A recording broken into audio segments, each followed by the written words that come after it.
வணக்கம். இது உங்கள் சிவி ஜோன். ஸோ எல்லாருமே எப்படி இருக்கீங்க? இப்போ பார்த்தீங்கன்னா ஒரு சம்பவம் நடக்குது. அதாவது ஒரு மிகப்பெரிய ஒரு பூகம்பம் வெடித்து செதறி இப்போ தான் ஓஞ்சுது. ஓயக்கூட இல்லை. அந்த சண்டையிலேருந்து கொஞ்சம் கொஞ்சம் அப்படி இப்படின்னு இருக்காங்க. திடீர்னு பார்த்தா ஒருத்தங்க அழுகுறாங்க. யார் அழுகுறாங்க? எதுக்கு அழுகுறாங்க? ஜாக்லின் அழுகுறாங்க. எதுக்கு அழுகுறாங்க? என்னாச்சு? ஜாக்லின் மேலே யாராவது இடிச்சிட்டாங்களா? இல்லைங்க. ஜாக்லின் பொம்மை வந்து அதான் ஆமாம் தோத்துட்டாங்களா? அவங்க தான் ஆல்ரெடி முதல் கேமை விட்டு வெளியே போயிட்டாங்க. வேறு எதுக்கு? ராணவ வந்துட்டு நம்ம ரயான் அடித்தாங்க, அதுக்காக அழுகுறாங்களா? அதுவும் இல்லைங்க. வேறு எதுக்குங்க அழுகுறாங்கன்னா, அவங்க சொல்கிறாங்க ரயானோட பொம்மை உள்ளே போக விடாமல் நிறைய பேர் தடுத்தாங்களாம், அதனால் அழுகுறாங்களாம். என்னையா நடக்குது?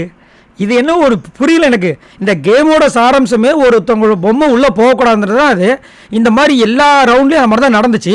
இப்போ வந்து ஆட்கள் குறைவாக இருக்கிறதுனால எல்லாரும் தடுக்கிறதுக்கு பார்க்குறாங்க. அது மட்டும் இல்லாமல் ஒரு டஃப்பான பிளேயர்னு சொல்லிட்டு அவரோட பொம்மையை தடுத்துட்டா மீதி இருக்கவங்கள சமாளிச்சிடலான்னு பண்ணுறாங்க. இது வந்து உண்மையிலேயே ரயானுக்கு தான் ஒரு ப்ளஸ் பாயிண்ட். ஏன்னா ஒரு பெஸ்ட் பிளேயர், அதனால் அவர் விக்கெட்டை தூக்கிட்டோன்னா அதுக்கப்புறம் மீதி இருக்கிற விக்கெட்டை ஈஸியாக தூக்கலான்னு சொல்லிட்டு ஒரு பிளானை போடுறாங்க. நீங்கள் அப்படி தானே கோவா கேங்குன்னு சொல்லிட்டு எல்லாருமே பிளான் போட்டு எல்லாருமே தூக்குனீங்க. நீங்கள் அந்த மாதிரி விளையாடும்போது இன்னையா ஒன்றும் புரியல, சம்மந்தமே இல்லாமல் அழுகுறாங்க. சர்ச்சை காப்பி கேட்குறாங்க, எதுக்கு மச்சா அழுகுற அப்படின்னா, மச்சா போகண்டவங்க ஒருத்தர் பொம்மையை உள்ளே போக விடாமல் இத்தனை பேர் தடுக்கிறாங்கன்றாங்க. சரி, அப்போது ஜெஃப்ரி பொம்மையும் தானே தடுத்தாங்க, ஆனால் உள்ளே விட்டாங்களே. இப்போ ஜெஃப்ரி பொம்மை உள்ளே போனது உங்களுக்கு பிரச்சனையா, இல்லை ரயான் பொம்மை உள்ளே போகாதது பிரச்சனையா? ரயான் பொம்மை போகாமல் இருக்கிறது உங்களுக்கு பிரச்சனை. எனக்கு ஒன்றுமே புரியல. கேமோட சாராம்சமே அதோட ரூலே அதுதான். எதுக்கெல்லாம் அழுகுறாங்க பாருங்கள் மக்கள். ஒருத்தரை போட்டு 3 பேர் பொழந்திருக்காங்க. ஜெஃப்ரி வந்துட்டு 2 வாட்டி நாக்கு மூக்குலேயே குத்திருக்காரு. ரயான் வந்து கழுத்தை பிடிச்சி நெரிச்சிட்டு அதுக்கப்புறமா வந்து ஒரு பக்கம் வந்து இது பண்ணுது. அதுக்கப்புறமா அடியில் இல்லை வார்த்தையால் வந்து அன்ஷிதா வந்து கலாச்சிட்டு போயிட்டாங்க. இவர் பாவம் அடி வாங்கிட்டு உட்காந்துட்டு இருக்காரு. நீ பண்ணது தப்பு ராணவன்றாங்க. அன்ஷிதா வந்துட்டு நான் பண்ணது தப்பா? என் கழுத்தை பிடிச்சி அவன் நெரிச்சான், அதை மட்டும் தான் சொன்னார். ஜெஃப்ரி கிட்ட அடி வாங்கினத கூட சொல்லவே இல்லை.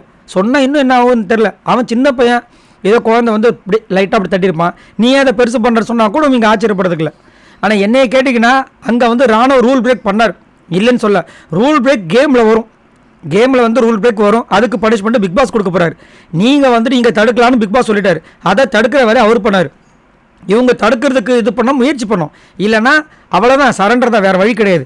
ஏன்னா அப்படி தானே லேடிஸ் வந்துட்டு ஃபஸ்ட்டு ஒரு ஃபிசிக்கல் டாஸ்கில் சரண்டர் ஆனாங்க. அப்போ உங்களுக்கு இனிச்சது இப்போ கசக்குதா? இப்போ உடனே இப்படி வந்து ஃபிசிக்கல் வயலன்ஸில் வந்து ஜெஃப்ரி வந்து ஈடுபடுறாரு, ரயான் வந்து ஈடுபடுறாரு.